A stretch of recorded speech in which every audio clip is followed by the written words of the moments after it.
మన ప్రభు అయిన యేసుక్రీస్తు వారి శ్రేష్ఠ నామం పేరిట అందరికీ శుభాభివందనాలు. దేవునికి మహిమ కలుగును గాక. దేవుని మెండైన ఆశీర్వాదాలు మనందరికీ అనుగ్రహించబడును గాక. ఆమేన్. క్రైస్తవ సమాజంలోని కొంతమంది పాటిస్తున్నటువంటి విధానాన్ని గురించి మాట్లాడాలని ఆలోచన కలిగి ఉన్నాను.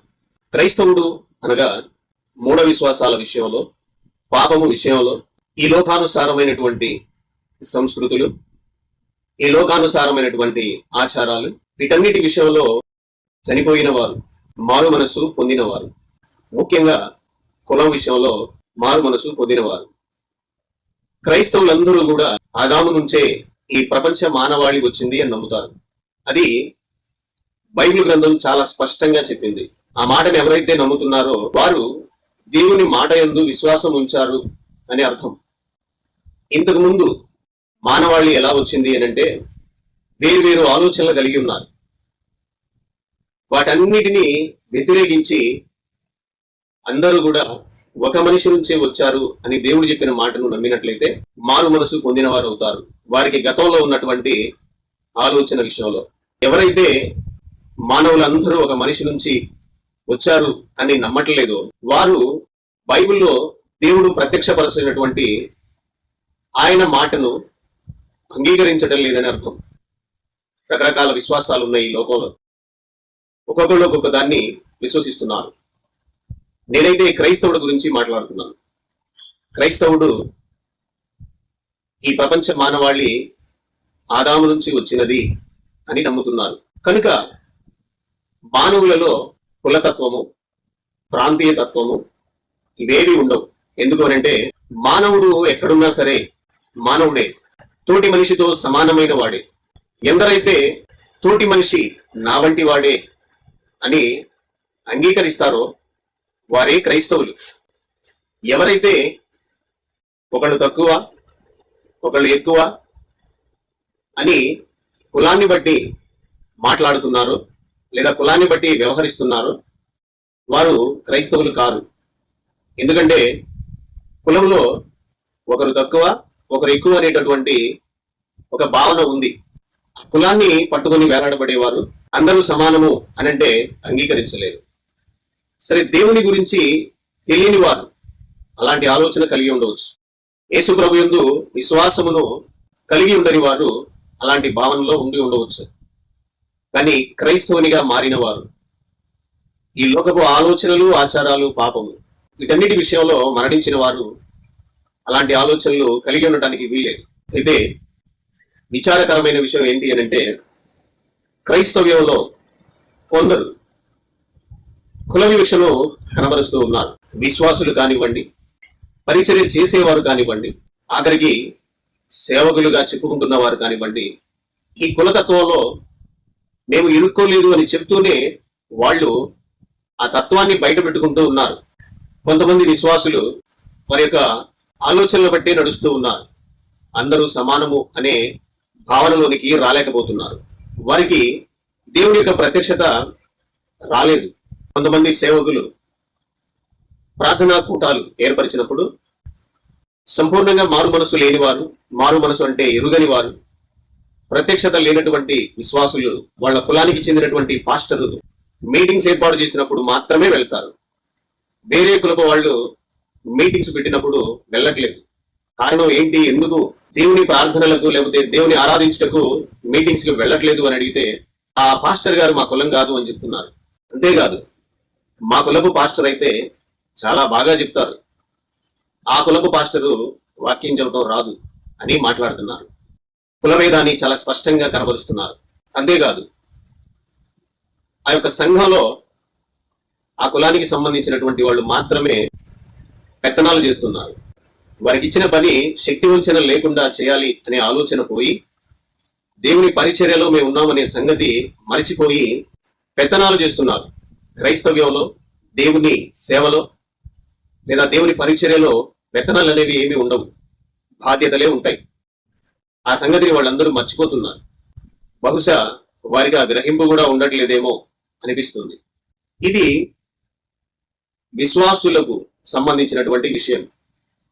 కులతత్వాన్ని వదిలిపెట్టినటువంటి వారిని విశ్వాసులు అని అనడం కూడా కరెక్ట్ కాదు. విశ్వాసులమని చెప్పుకునే వారి సంగతి అలా ఉంటే, కొంతమంది పరిచర్య చేసేవాళ్ళు ఉంటారు. పాస్టర్ గారికి దగ్గరగా ఉండి ఆయన చెప్పిందల్లా చేసేటటువంటి కొంతమంది పరిచర్య చేసేవాళ్ళు ఉంటారు. వాళ్ళల్లో కూడా కులతత్వం కనబడుతుంది. సేవ విస్తారంగా జరగాలి, సేవ విస్తరించాలి అని అన్నప్పుడు వేరే ప్రాంతాల్లో మందిరాలు ఏర్పాటు చేసి దేవుని సేవని విస్తరింపచేయాలని ఆలోచన కలిగి ఉన్నప్పుడు ఈ పరిచర్య చేసేవాళ్ళు కూడా వాళ్ళ కులాలకు సంబంధించినటువంటి వారిని ఎన్నుకుంటున్నారు. పాస్టర్ గారి దగ్గరికి తీసుకెళ్లి వీళ్ళు సరైన వాళ్ళు అని చెప్తున్నారు. వాళ్ళ కులం కాని వాళ్ళు కానీ, తక్కువ కులాలు అనబడినటువంటి వాళ్ళు కానీ వాళ్ళ దృష్టికి వచ్చినప్పుడు వారి ద్వితీయ ఆలోచనలో మాత్రమే వారు ఉన్నారు. వేరే కులపు వాళ్ళు, తక్కువ కులానికి సంబంధించిన వాళ్ళు. ప్రాథమిక ఆలోచనలో మాత్రం వారి కులాల వాళ్ళు, వాళ్ళ బంధువుల వాళ్ళు ఉంటున్నారు. ఇది సంఘంలో పరిచర్య చేసేటటువంటి వారి విషయం. కొంతమంది సేవకుల విషయానికి వచ్చినట్లయితే, సేవకులు కులాలు అడుగుతున్నారు. ఏ కులం వాడు, ఏ కులానికి సంబంధించినటువంటి వాళ్ళు అని ఆరాధిస్తున్నారు. కులాల వారీగా సంఘంలో పరిచర్యను అప్పగిస్తున్నారు. పెద్ద కులం వాడైతే గౌరవపూర్వకమైనటువంటి పని అనే పనిని వాళ్ళకి అప్పగిస్తున్నారు. చిన్న కులం అయితే కసువు చిమ్మటమో, కిటికీలు వేయటమో, లేక శుభ్రం చేయటమో, ఇలాంటి పనులు అప్పగిస్తున్నారు. ఇలాంటి పనులు అప్పగించి మీరు ఈ పరిచర్యలో వాడబడుతున్నారంటే చాలా గొప్ప విషయం అని చెప్తున్నారు. వాస్తవానికి దేవుని పరిచర్యలో ఏ పని చేసినప్పటికీ కూడా గొప్పవారే. కసువు చిమ్మినా, బాత్రూమ్స్ కడిగినా, వాక్య పరిచర్య చేసిన వీళ్ళందరూ కూడా ధన్యులే. కానీ మానవుల యొక్క దృష్టిలో కులాలను బట్టి ఈ పనులు అప్పగించడం జరుగుతుంది. కొంతమంది సేవ చేయాలని ఆసక్తి కలిగి ఉన్నప్పుడు, వారు ఎంతో మంచి ఆత్మీయతను కూడా కనబరిచినప్పుడు, సేవకుల దృష్టిలో పడ్డప్పుడు వారు సేవ చేయుటకు ఏదో ఒక ప్రాంతానికి పంపిస్తారు అని ఆలోచన కలిగి ఉన్నప్పుడు ఈ ఆలోచనలన్నీ కూడా సేవకులు చేస్తారు. చేసిన తర్వాత చివరిగా ఏ కులానికి సంబంధించిన వాడు అని అడుగుతున్నారు. పలానా కులానికి సంబంధించిన వాడు అంటే ఆ కులపు వాళ్ళు బాగానే చేస్తారులే, ఆ కులానికి సంబంధించి ఆలోచనను బట్టి సేవ అప్పగిస్తున్నారు. కాదు ఆ వ్యక్తి పలానా కులానికి చెందినటువంటి వాడు అని చెప్పినప్పుడు ఆ కులపు వాళ్ళు సేవ సరిగ్గా చేయరు, వాళ్ళు మంచి ఆత్మీయులు కాదు అని మాట్లాడుతున్నారు.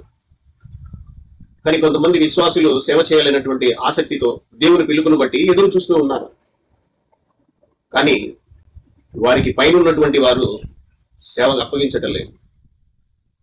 మరలా నీవు దేవుని దృష్టిలో ఉన్నావు, కొద్ది సమయం ఉంది అని చెప్పేసి వారికి చెప్తూనే, వారు బాధపడుతున్న సమయంలో దేవుడు మాకు చెప్పినా కానీ అవకాశం ఎందుకు దొరకట్లేదు అని బాధపడుతున్న సమయంలో ఆ సమయంలోనే మాత్రమే వచ్చి వారిని ఆదరిస్తున్నారు. మిగిలిన సమయంలో పట్టించుకోవటం లేదు. ఎందుకు అని అంటే వాళ్ళు అక్కడి నుంచి వెళ్ళిపోతారేమోనని భయం. ఏదో ఒక మాట చెప్పి మసిపూసి మారేడుకాయ చేసినట్లుగా వారికి ఏదో ఒకటి చెప్పి సంఘంలో నిలిచి ఉండేటట్టు చేసుకుంటున్నారు. ఇలాంటి పరిస్థితులు సంఘాల్లో జరుగుతూ ఉన్నాయి.